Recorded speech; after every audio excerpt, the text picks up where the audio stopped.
بسم اللہ الرحمن الرحیم۔ السلام علیکم۔ یہ کاشانۂ بصیرت کا آڈیو بک سیکشن ہے۔ ہم جو کتاب پڑھ رہے ہیں اس کا نام ہے تحریفات کربلا، مؤلف استاد شہید آیت اللہ مرتضی متحری رحمۃ اللہ علیہ، مترجم سید غضنفر حسین بخاری، ناشر شہید متحری فاؤنڈیشن لاہور پاکستان۔ اب ہم کتاب کا پارٹ نمبر 9 پڑھیں گے، حاجی دین کی حقیقت۔ مجھے خوب یاد ہے کہ ایک روز جب مرو کے مدرسے میں اپنے رفقائے درس سے اسی موضوع پر میری بحث جاری تھی، تو اثناء بحث میں نے کہا، دوستو، ہادی ہونے کا مطلب یہی نہیں کہ انسان ہر کام کو روکنے اور اسے جائز قرار دینے کا اختیار اپنے ہاتھ میں لے لے، اور جب بھی جہاں بھی کسی کو کسی کام سے مصروف دیکھے تو اس پر اعتراض کرے اور نہیں کا حکم لگا دے۔ حالانکہ بعض مقامات پر اعتراض کی بجائے حوصلہ افزائی اور ہمت شکنی کی بجائے ترغیب و تشویق ضروری ہوتی ہے۔ میں نے گاڑی کی مثال دیتے ہوئے کہا کہ معاشرہ ایک گاڑی کی مانند ہے۔ جس طرح ڈرائیور کو پتہ ہوتا ہے کہ گاڑی کو کب پیٹرول دینا چاہیے، کہاں اسٹیئرنگ گھمانا چاہیے، کہاں سے موڑ کاٹنا چاہیے، کہاں بریک لگانا چاہیے اور کہاں بتی جلا کر اشارہ دینا ضروری ہے۔ ہر موقع کا اپنا جداگانہ تقاضا ہوتا ہے۔ پھر میں نے مذاق سے کہا، معاشرے کی گاڑی کے لیے محض بریک ہی نہیں بن جانا چاہیے کہ ہمارا کام بس چلتی ہوئی گاڑی کو روکنا ہی ہو، بلکہ موقع و محل کے لحاظ سے بھی کبھی اسٹیئرنگ بھی بن جانا چاہیے تاکہ گاڑی آگے کو بھی حرکت کر سکے۔ اس پر ہمارے ایک دوست بولے، آپ جو چاہیں بنیں، میں تو صرف ریورس گیئر ہی بنوں گا۔ یہ ایک طنز تھی جس سے ہم سب محظوظ ہوئے۔ مطلب یہ کہ ہدایت کا مطلب صرف نکتہ چینی یا اعتراض سے چلتے ہوئے کاموں کو روکنا ہی نہیں، بلکہ موقع و محل کی مناسبت سے اگر بعض اوقات انہیں روکنا ضروری بھی ہو تو دوسرے مقامات پر ان کی رفتار میں اضافے کی بھی تدبیر کرنی چاہیے۔ بہرحال موقع و محل کی تشخیص کے لیے بڑے تبہیر علمی اور وسعت اطلاع کی ضرورت ہے، اور معاشرے کی قیادت وہی انسان کر سکتا ہے جو ہر مشکل صورتحال پر اپنے حسن تدبیر سے قابو پا لے اور ہر فرصت سے استفادہ کر سکے۔ نبی کریم صلی اللہ علیہ وسلم کا ارشاد ہے، نسیم رحمت خداوندی کے جھونکے آتے ہی رہتے ہیں، تم ان کی طاق میں رہو اور ان سے فائدہ اٹھاؤ۔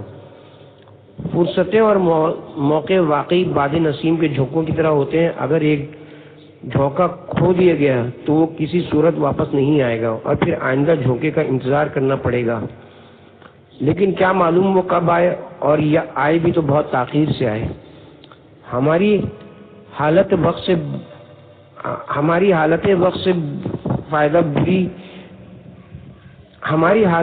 سے فائدہ بری کی صلاحیت سے محروم کی وجہ سے واقعی قابل افسوس ہے کہ ہم نسیم رحمت الہی کے جھونکوں سے فائدہ نہیں اٹھا رہے۔ مادہ پرست یا نام نہاد مذہبی لوگ کتنے ہوشیار ہیں کہ ہماری ہی سرزمین میں ہمارے اجتماعی محاذوں پر قابض ہوتے جا رہے ہیں، اور نتیجتاً تمام حساس مراکز ہمارے ہاتھوں سے یکے بعد دیگرے نکل رہے ہیں۔ وہ لوگ اپنے حسب خواہش اپنے مقاصد حاصل کرتے جا رہے ہیں، اور ہم اپنے چلتے ہوئے کاموں میں بھی روڑے اٹکائے ہوئے ہیں، اور اپنے اختیارات کی نمائش، یہ نہ کرو، وہ نہ کرو، یہ ٹھیک ہے، یہ ٹھیک نہیں، وہ درست نہیں، کہ الفاظ سے جاؤ بیجا کرتے رہتے ہیں۔ ایک شکایت میری زبان پر آ رہی ہے جسے میں آج اسی ممبر سے آپ حضرات کے گوش گزار کرنا چاہتا ہوں۔ اسی سال 3 شعبان سے 2-3 روز پہلے یونیورسٹی کے اساتذہ میں سے ایک نے، جو ٹیچرز کالج میں بھی پڑھاتے ہیں، ٹیلی فون پر مجھ سے فرمایا کہ ٹیچرز کالج میں سوم شعبان کو ولادت حضرت جناب امام حسین علیہ السلام کے موقع پر ایک جشن کا اہتمام کیا گیا ہے، لہذا میں بھی حاضر ہو کر جشن مذکورہ سے خطاب کروں۔ میں نے چند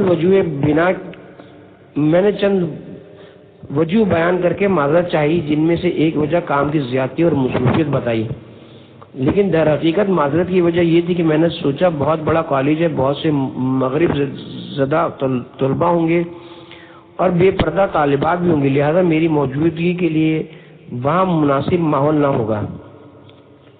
لیکن ان بزرگوار نے ٹیلی فون پر بہت زیادہ اصرار کیا اور فرمایا آپ کو انکار نہیں کرنا چاہیے کیونکہ ہمیں تبلیغ حق کے لیے ایک نیا محاذ مل رہا ہے۔ طلبہ کی تازہ قائم شدہ دینی انجمن کے اراکین نے بڑی کوشش کے بعد کالج کی انتظامیہ کو اس جشن کے انعقاد پر راضی کیا ہے، آپ کو ضرور آنا چاہیے۔ میں رات کو جشن میں حاضر ہوا، سچی بات تو یہ ہے کہ مجھے وہاں جا کر بہت ہی خوشی ہوئی۔ بڑا شاندار جشن تھا جس میں آپ حضرات میں سے جو یہاں تشریف فرما ہیں قریباً 2000 افراد ضرور موجود تھے جو میری معروضات کے عینی شاہد ہیں۔ دو روز ناموں نے بھی جشن کی تفصیلات شائع کی اور جو حضرات اس جشن میں موجود نہ تھے انہوں نے اخباروں میں اس کی کارروائی ضرور ملاحظہ فرمائی ہوگی۔ کچھ حضرات نے وہاں تقریریں بھی فرمائی، میں نے بھی نصف گھنٹہ حاضرین سے خطاب کیا۔ ایک چیز جس نے مجھے اور سب حاضرین کو خاص طور پر متاثر کیا یہ تھی کہ خواتین اور طالبات نے اس جشن کے لیے باقاعدہ چندہ دیا تھا اور اس کے اخراجات میں شریک ہوئی تھیں اور مذہبی جشن میں پورے احترام سے مکمل طور پر حجاب شرعی کے ساتھ آئی تھیں۔ ان کے لیے جلسہ گاہ میں الگ جگہ مخصوص کی گئی تھی جو اوپر کی منزل میں تھی۔ اس کے باوجود ان کی نشست گاہ کے سامنے پردہ تنا ہوا تھا جس کی وجہ سے وہ مکمل طور پر نظروں سے اوجھل تھیں۔ ان کی آمد و رفت کی راہیں بھی مردوں سے بالکل الگ بنائی گئی تھیں۔ میں نے صرف ایک طالبہ کو دروازے پہ کھڑا پایا جو پوری طرح پردے میں تھی، لیکن جشن کے اندر کسی طالبہ کو موجود نہیں پایا۔ طالبات نے احتیاطاً اپنے پاس ایک چادر فالتو رکھی ہوئی تھی کہ اگر اتفاق سے کوئی بے حجاب خاتون وہاں آ جائیں تو چادر پیش کر کے ان سے پردے کی درخواست کی جائے۔ یہ صورتحال یقیناً دینی اقدار و تعلیمات کی فتح یابی کی علامت اور مورد صد شکر تھی۔ جلسے میں جو مقالے پڑھے گئے ان میں سے ایک مقالہ طالبات نے تحریر کیا تھا جسے ایک طالب علم نے پڑھ کر سنایا۔ مقالے کا موضوع بھی اسلام کی طرف سے عطا شدہ حقوق زن تھا، جس میں کہا گیا تھا کہ اگر کسی دن کو روز آزادی نسواں قرار دیا جا سکتا ہے تو وہ روز بعثت رسول صلی اللہ علیہ وسلم کے سوا اور کوئی نہیں، اور ضمناً اس میں حجاب اسلامی کی مخالف ان عورتوں کو ہدف تنقید بنایا گیا تھا جو آزادی نسواں کے حق میں دھواں تقریریں کرتی ہیں اور خود کو ان کا نمائندہ بتاتی ہیں۔ مقالے میں ان کو وکلائی بے موکل قرار دے کر ان کے رسمی وجود سے انکار کیا گیا تھا۔ یہ سب باتیں روزناموں میں تفصیل سے شائع ہوئیں۔ میرے خیال میں دینی نقطہ نظر سے یہ ایک بہت بڑا کارنامہ تھا اور یقیناً ایک محاذ پتہ ہوا تھا۔ پردے کے نقطہ نظر سے اس جلسے میں شریک خواتین کی وضع مجالس روزہ خوانی میں بلکہ بڑے بڑے آیت اللہ حضرات کی منعقدہ مجالس اعظم میں شریک ہونے والی خواتین کی وجہ سے بدرجہ بہتر اور محفوظ تھی۔ اس جشن کو مہینہ 1.5 مہینے ہی گزرا ہوگا کہ رمضان المبارک میں نے سنا کہ ایک بہت مشہور واعظ نے ایک بہت بڑی مجلس میں ممبر پر سے اسلام کی دعائی دیتے ہوئے فرمایا، انہیں شرم نہیں آتی، دینی انجمنیں بناتے ہیں تاکہ دین کے نام پر مرد و زن باہم یکجا ہو سکیں، اور اس پر مستدل دیا یہ کہ پردے سے بے نصیب لڑکیاں دینی تقریریں کرتی ہیں۔ میں یہ الفاظ سن کر شرم اور حیرت میں غرق ہو گیا۔ سمجھ میں نہیں آتا تھا کہ ان الزامات کو کس چیز پر محمول کروں، زیادہ سے زیادہ خوش فہمی یا بے خبری پر محمول کر سکتا ہوں، لیکن ہماری طرف سے ایسی غفلت اور بے خبری کا کیا جواز ہے؟ خدا نہ کرے کہ یہ الفاظ کسی خاص غرض سے کہے گئے ہوں۔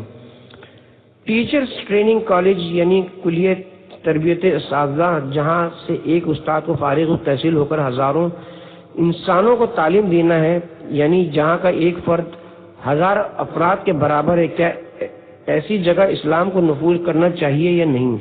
اگر یہ علامہ صاحب اخباری پڑھ لینے کی زحمت فرما لیتے، یہ حاضرین میں سے کسی سے حقیقت حال دریافت فرما لیتے تو شاید ایسے نازیبہ کلمات سے اپنی زبان آلودہ نہ کرتے، لیکن ہم نے کبھی اپنا محاسبہ نہیں کیا کہ ہم ایسی باتیں کیوں کرتے ہیں اور کیوں واقعات کو مسخ کرتے وقت ہمارا ضمیر خاموش رہتا ہے۔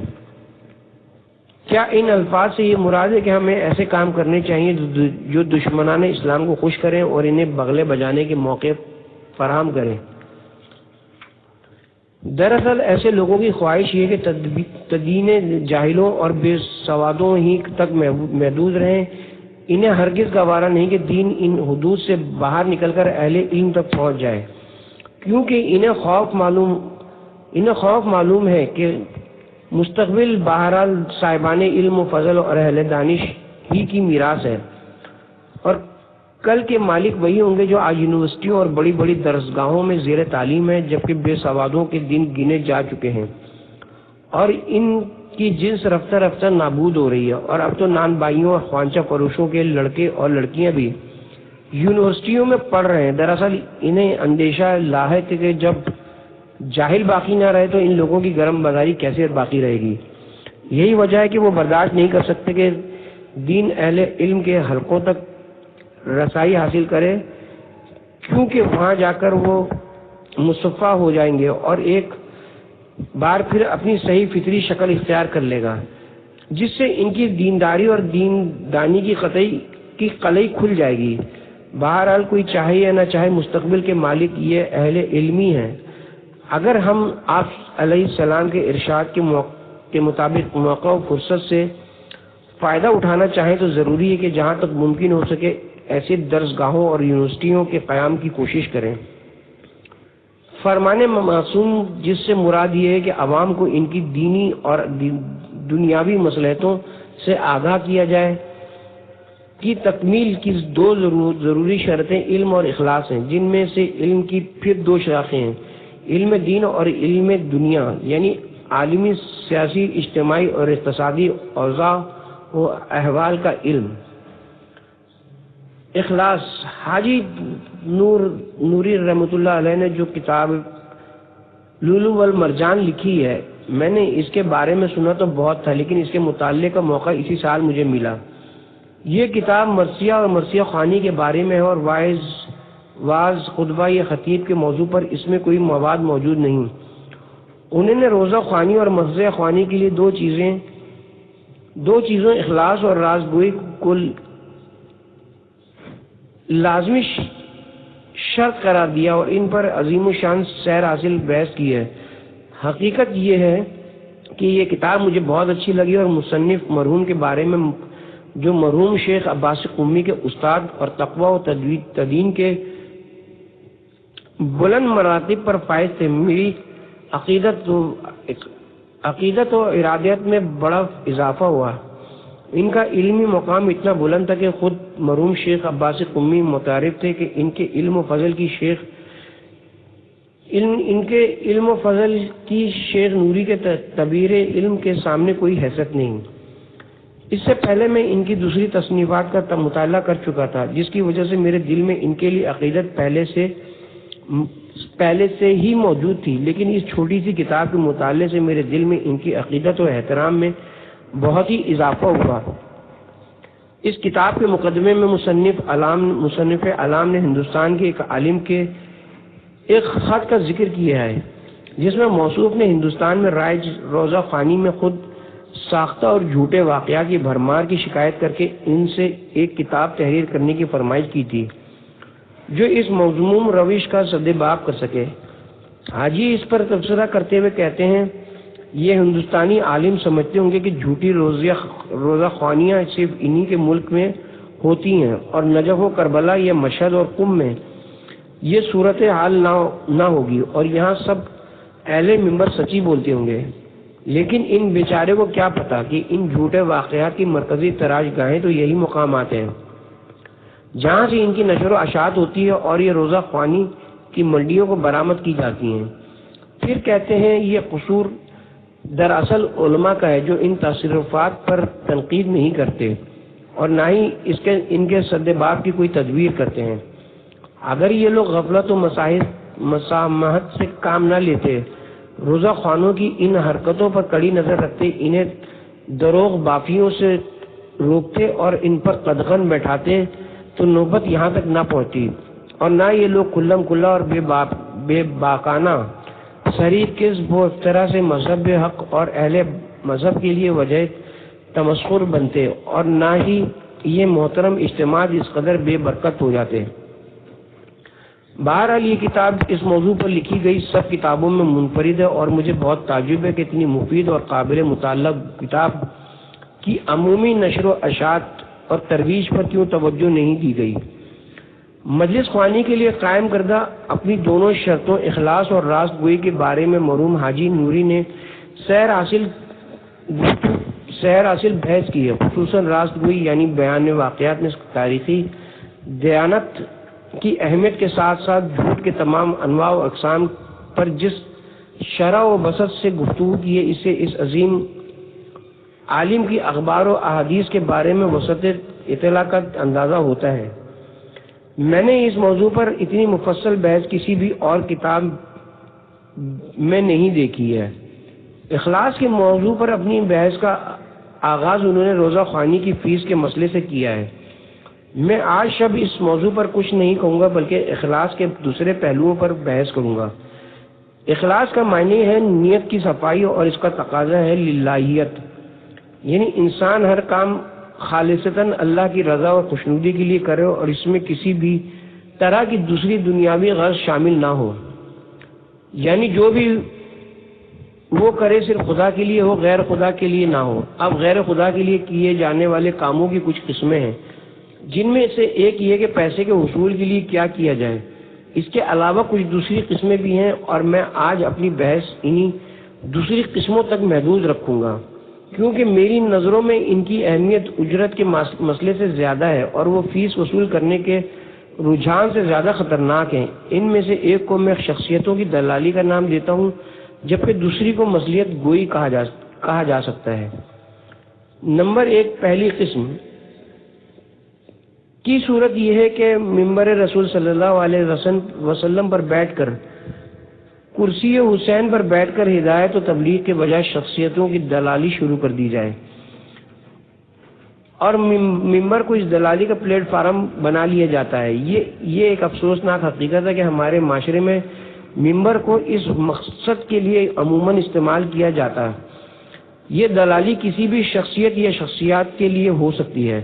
یہ شخصیت سیاسی بھی ہو سکتی ہے اور غیر سیاسی بھی، اور دلالی بانی مجلس بھی ہو سکتا ہے، اور دلال بانی مجلس بھی ہو سکتا ہے، اور پیش نماز یا اس سے علاوہ کوئی انسان بھی ہو سکتا ہے۔ یہ سب چیزیں ہرگز منبر کے شایان شان نہیں، بلکہ اس کی عظمت و اہلیت کو کم کرتی ہیں۔ اس میں کوئی شک نہیں کہ انسان اپنے ہر کام کے لیے جواز تراش سکتا ہے، لیکن یقین کیجئے کہ ہمارے منبر کی کمزوری اور بے قدری اور بے اہمیتی کے اسباب میں سے ایک بڑا سبب یہی دلالی ہے۔ جس نے منبر کو حسین علیہ السلام کے نام کی تبلیغ کے بجائے محاصر مقتدر شخصیتوں کے حق کے پروپیگنڈا کا پلیٹ فارم بنا دیا ہے۔ منبر کو بہرحال آج آلودگی سے پاک کرنے کی ضرورت ہے۔ نمبر دو، دوسری قسم، جسے ہم نے بامصداق مصلحت گوئی کا نام دیا گیا ہے، لیکن اس کے بارے میں ہمیں یہ جاننا ضروری کہ مصلحت گوئی اور مزاح گوئی میں بڑا فرق ہے، جس میں متکلم کا مقصد صرف سامعین کی تفریح خاطر ہوتا ہے تاکہ جواب میں ان سے تحسین بھرے جملے اور واہ واہ کے نعرے وصول ہو سکیں۔ کیا آپ جانتے ہیں کہ لوگ اپنے زمانے کے انبیاء کے خلاف کیوں رہے ہیں؟ کیوں ہر آنے والے نبی کو اپنے پیشروں سے زیادہ عوامی مخالفت کا سامنا کرنا پڑا؟ کیونکہ انبیاء سلف کے پیرو آج کے جعلی پیروں کے مریدوں جتنے بھی نہ تھے۔ اس میں ایک بڑا راز پوشیدہ ہے، اور وہ یہ کہ انبیاء عوام کے نکات ذوق سے جہاد کرتے تھے، جبکہ ہم لوگ ان کے نکات ذوق سے استفادہ کرتے ہیں۔ وہ ان کے عیوب اور نکات ذوق کی اصلاح اور ان کا ازالہ چاہتے تھے، اور ہم لوگ انہی عیوب اور نکات ذوق کو اپنے مفادات کے حصول کے لیے اعلی کار بنانے کے درپے رہتے ہیں، اور بانی مجلس اور سامعین کی رضا جوئی کے لیے انہیں محفوظ کرنے والی باتیں تو کرتے ہیں، لیکن ان کی عاقبت سنوارنے کی بات نہیں کرتے۔ ہمیں خوب معلوم ہوتا ہے کہ فلاں قصہ جھوٹا اور من گھڑت ہونے کے علاوہ لوگوں کی ضلالت و گمراہی اور غرور و تکبر کا سبب بھی ہو سکتا ہے، لیکن چونکہ اس کے ساتھ ہی ہمیں یہ بھی خوب معلوم ہوتا ہے کہ سامعین کے لیے ذہنی عیاشی اور ہماری جیب پری کا سامان کرے گا، لہذا اسے قہر ڈالنے میں کوئی قباحت محسوس نہیں کرتے، بلکہ اسے پورے برف کو بار کے ساتھ نمک مرچ لگا کر پیش کرتے ہیں۔ مثلا یہ افسانہ ملاحظہ ہو، غبار نجات، ایک نصرانی اتفاق سے زائرین کربلا کے قافلے میں شامل ہو گیا۔ کربلا معلیٰ پہنچ کر زائرین نے تو زیارت کے لیے صدر دروازے سے اندر چلے گئے، لیکن نصرانی غیر مسلم ہونے کی وجہ سے باہر ہی رک گیا اور کچھ دیر کے بعد سامان کے پاس سو گیا۔ زائرین کے قافلے اس کے پاس سے گزرتے رہے اور غبار اس کے جسم میں ناظرین پر جمتا رہا۔ خواب میں وہ کیا دیکھتا ہے کہ قیامت برپا ہے، لوگ گروہ در گروہ جناب سید الشہداء علیہ السلام کی خدمت میں حاضر ہو رہے ہیں اور ملائکہ ہر ایک جماعت کا آپ سے تعارف کروا رہے ہیں کہ یہ فلاں ماتمی کور ہے، یہ زنجیر زن دستہ ہے، یہ تلوار کے ماتمی، یہ مجلس میں قہوہ تقسیم کرنے والے ہیں، یہ ماتمیوں کو شربت پلانے والے ہیں، یہ آگ پر ماتم کرنے والے جاباز ہیں، یہ ماتمیوں پر گلاب چھڑکنے والے ہیں، اور امام علیہ السلام ہر جماعت کو حساب کتاب سے بریت کا پروانہ عنایت فرما رہے ہیں، حتیٰ کہ سب جماعتیں گزر جاتی ہیں اور ایک فرد بھی باقی نہیں بچتا، لیکن حضرت ملائکہ سے فرماتے ہیں ایک شخص باقی جسے تم نے پیش نہیں کیا۔ ملائکہ عرض کرتے ہیں حضور کوئی بھی نہیں باقی نہیں، ہم ملائکہ کیسے غلطی کر سکتے ہیں، ہمارے تمام رجسٹر اور تمام فہرستیں مکمل ہیں، لیکن آپ فرماتے ہیں تم سے ضرور غلطی ہوئی ہے۔ ایک نصرانی صدر دروازے پر موجود سویا پڑا ہے، نیند کے دوران اس کے پاس سے گزرنے والے میرے زائرین کے قافلوں کی گرد سے اس کا جسم اور لباس اٹا پڑا ہے، جس کی وجہ سے دوزخ اسے قبول نہیں کر سکے گی، اسی بھی نجات کا ایک پروانہ دے دو۔ یہ جیسا کہ میں نے عرض کیا عوام کے نقاط ضعف اور ان کی جہالت سے فائدہ اٹھانے اور انہیں گمراہی اور ناجائز غرور میں مبتلا کرنے کی کوشش کی بدترین مثال ہے۔ پیغمبران خدا ایسا نہیں کرتے تھے، بلکہ پوری قوت سے عوام کے نقاط ضعف سے لڑتے اور ان کے خلاف جہاد کرتے تھے۔ انہوں نے ہمیشہ لوگوں کی فلاح و نجات کو مد نظر رکھا، ان کی خواہشات کے سیلاب میں نہیں بہہ گئے۔ یہی وجہ ہے کہ ان کی زندگی میں ان کے پیرو کثرت نہ حاصل کر سکے۔ یہ جو آپ دیکھتے ہیں کہ ان کے متبعین کی تعداد میں اضافہ ان کی رحلت کے بعد واقع ہوتا ہے، اس کی وجہ یہ ہے کہ دنیا میں موجود نہ ہونے کی وجہ سے وہ عوام کی نکات مضاف پر دست اندازی نہیں کر سکتے، لیکن انہیں کھو دینے کے بعد عوام پر ان کی نیک نیتی پوری وضاحت کے ساتھ روشن ہو جاتی ہے۔ اس بحث کا خلاصہ یہ ہے کہ عوام کو ان مسائل سے آگاہ کرنا ہم دو چیزوں یعنی ایک علم و اطلاع اور دو اخلاص کا متقاضی ہے۔ علم و اطلاع کی بھی ہم نے دو قسمیں تفصیلاً بیان کی، ایک علم دین اور دوسری علم دنیا۔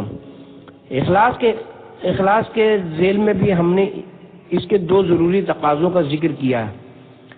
نمبر ایک، منبر حسین مختلف شخصیتوں کی دلالی کا پلیٹ فارم نہ بنے، اور نمبر دو، معاشرے کے نقاط ضعف کے ساتھ جہاد کا محاذ ثابت نہ ہو کہ مصلحت بینی کی وجہ سے فائدہ بری کا ذریعہ۔ نمبر تین، اطلاع امت برائے احوال مسلمان عالم۔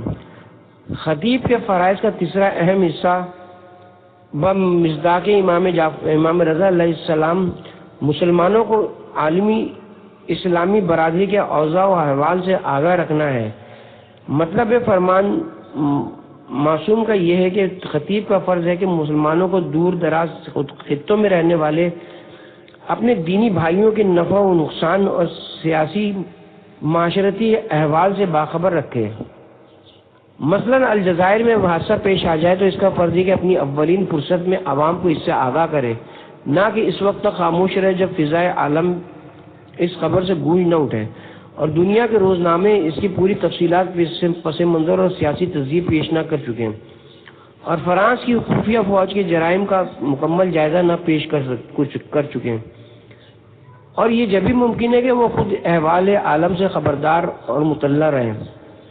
خفیہ فوج لشکر یزید کی مانند ہے۔ کیا فرق پڑتا ہے کہ اگر خطیب لشکر یزید کے جرائم کے ذکر کے ساتھ ضمن اس کے جرائم کا بھی ذکر کر دے، کیونکہ یہ لوگ بھی ظلم و ستم اور شقاوت قلبی میں یزیدی افواج سے کم نہیں۔ انہوں نے بھی سپاہی یزید کی طرح ہر فرد کو ہر قسم کے ظلم و ایذا کا نشانہ بنایا اور کسی بھی انسانیت سوز اقدام سے دریغ نہیں کیا۔ زن و مرد، پیر و برنا، بچہ و بیمار، کسی کا لحاظ نہ کیا۔ کتب خانے جلائے، بستیاں اور آبادیاں برباد کی، ہری بھری کھیتیاں جلائیں اور مظلوموں کی نسل کشی کے لیے ہر ممکن طریقہ اختیار کیا۔ داستان کربلا، جسے بہرحال زندہ رہنا چاہیے، دراصل ایک تنبیہ ہے جس کی یاد کو تازہ رکھ کر اسلام پر آئندہ کسی بھی قسم کے خطرات و مصائب کے ورود کا سد باب کیا جا سکتا ہے، لیکن ہم نے اس سے کوئی سبق حاصل نہیں کیا، جس کی وجہ سے ہم اتنے بے حس ہو چکے ہیں کہ اسلام پر الجزائر سے بھی بڑے مصائب نازل ہوئے، لیکن ہمارے کانوں پر جوں تک نہ رینگی۔ چند روز ہوئے میں نے ایک بہت بڑے عالم دین سے، جو مرجع تقلید بھی ہیں اور تاریخی معلومات بھی ان کی وسیع ہیں، دوران گفتگو کہا، میں اکثر اندلس اسلامی اسپین کے بارے میں سوچتا ہوں کہ وہاں صرف 5 سال کی مدت میں مسلمانوں پر کیا کچھ مصائب نہیں گزر گئے۔ اسپین کی اسلامی حکومت 890 ہجری میں ختم ہو گئی تھی۔ اتنی بڑی مصیبت اسلام پر نازل ہوئی، تمدن اسلامی کا ایک بڑا مرکز ہم سے چھن گیا، ہزارہ انسانوں کو قتل کیا گیا اور زندہ جلا دیا گیا۔ مسیحیوں نے ایک مقام پر 3000 مسلمانوں کو زندہ جلا دیا۔ اسپین سے ہجرت کرنے والے 2 لاکھ مسلمانوں میں سے، جنہیں خود مسیحیوں نے اسپین سے مہاجرت کے اجازت نامے جاری کیے ہوئے تھے، 1 لاکھ کو اثناء مسافرت میں قتل کر دیا۔ گوستان ولوبون جو خود ایک مسیحی ہے، لکھتا ہے، جو مظالم اسپین میں مسیحیوں نے مسلمانوں پر ڈھائے اور اس ضمن میں جن جرائم کے وہ مرتکب ہوئے ہیں، ان کی نظیر تاریخ میں نہیں ملتی۔ اور ادھر بے رخی اور ستم ظریفی اس حد کو پہنچی ہوئی ہے کہ اس وقت سے آج تک جتنی بھی کتابیں عربی یا فارسی میں لکھی گئی ہیں، کسی شخص نے بھی ان میں سے کسی کتاب میں ذکر تک نہیں کیا کہ دنیا میں اسلام کسی بڑے اور المناک حادثے سے دوچار ہوا ہے۔ ہمدردی اور اظہار افسوس تو درکنار، کسی نے اس بارے میں زبان تک ہلانے کی ضرورت محسوس نہیں کی۔ بظاہر پہلی کتاب جو اس موضوع پر ایران میں لکھی گئی، یہی تاریخ اندلس ہے، جسے علامہ عائدی نے تالیف کیا اور تہران یونیورسٹی میں شائع کیا ہے۔ ایسے مسائل کی عوام کی اطلاع کے لیے ممبر پر سے تشہیر ہونی چاہیے۔ کیا آپ جانتے ہیں کہ جو علاقے اسلامی مملکت سے کٹ کر آج کمیونسٹ دنیا کا حصہ بن چکے ہیں، ان میں آپ کے مسلمان بھائیوں پر کیا گزر رہی ہے؟ کیا آپ کو پتہ ہے کہ مشرقی ترکستان میں مسلمانوں پر کیا مظالم ڈھائے جا رہے ہیں؟ کیا آپ کو کشمیری مسلمانوں کی حالت زار کا کوئی اندازہ ہے یا بے خانمہ فلسطینیوں کے مسائل کی کوئی خبر ہے؟ کیا آپ اندازہ کر سکتے ہیں کہ اسرائیل کا وجود عالم اسلام کے لیے کتنا بڑا خطرہ ہے؟ اسلام کو درپیش خطرات۔ آج ہم 2 بہت بڑے خطروں سے دوچار ہیں، جو عالم اسلام کی خارجی سیاست کے نقطہ نظر سے غیر معمولی اہمیت کے حامل ہیں۔ ان میں سے ایک کمیونزم ہے اور دوسرا صہیونیت۔ ان میں سے صہیونیت کا خطرہ کمیونزم کے خطرے سے بڑا ہے، یعنی کمیونزم ایک خالصتاً مادی فلسفہ ہونے کی وجہ سے واضح اور صریح کفر ہے، جس کی اسلام دشمنی ایک واضح اور آشکار حقیقت ہے، اور یہ دشمن کھلم کھلا ہمارے سامنے سب آ رہا ہے۔ لیکن صہیونیت ایک منافق دشمن ہے، جس نے اپنے منحوس چہرے پر نقاب چڑھا رکھی ہے اور تمام اسلامی ملکوں میں جاسوسی کے جال پھیلا رکھے ہیں، اور اللہ تعالیٰ ہی کو علم ہے کہ ہر سال کتنے کروڑ ڈالر اس کام پر یہ لوگ خرچ کرتے ہیں۔ یہ دونوں دشمن ظاہری اور باطنی محاذوں پر ہمارے خلاف برسر پیکار ہیں، اور قینچی کے 2 پھلوں کی طرح اسلام کی شہ رگ کاٹنے پر تلے ہوئے ہیں۔ مسلمانوں کو ہوش کے ناخن لینے چاہیے اور ان سے ہر 2 خطروں بالخصوص صہیونیت کے خطرے سے ہر طرح سے خبردار رہنا چاہیے۔ آپ نت دین